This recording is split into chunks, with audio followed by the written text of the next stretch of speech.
Salam, hər vaxtınız xeyir. Mənim əzizlərim, sizə bugün həmzət problemi olanlar üçün həmzəti paylaşacağım. Həmzət problemləri nəyə işarət verir? Həmzət problemləri olan insanlar ailə həyatı qura bilmirlər, sevgi həyatında almamazlıq olur. Ailə qurdular, evlad olmur. Evlad oldusa yenə də qalmır, ölür. Evlad qaldısa ailə yenə də dağılır. Bir olmur.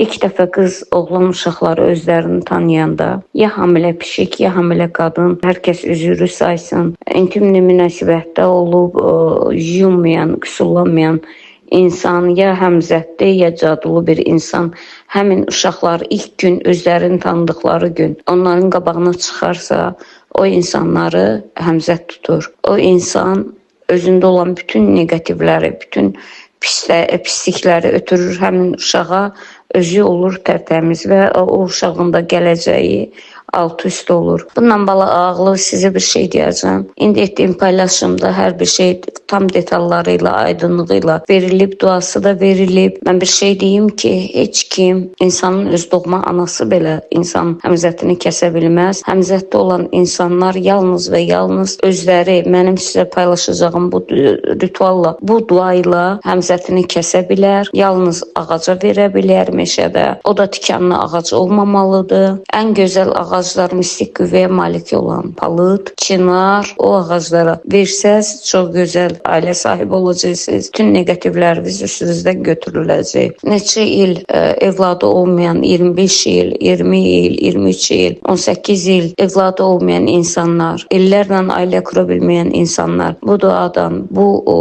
ritualdan istifadə edib ailə, evlad sahibi olublar. Hər birinizə uzun ömür, can sağlığı arzulayıram. Pis negativlərdən qurtarmağı, uzaq olmağı, Allahın qoruması altında olmağınızı sizə niyyət edirəm.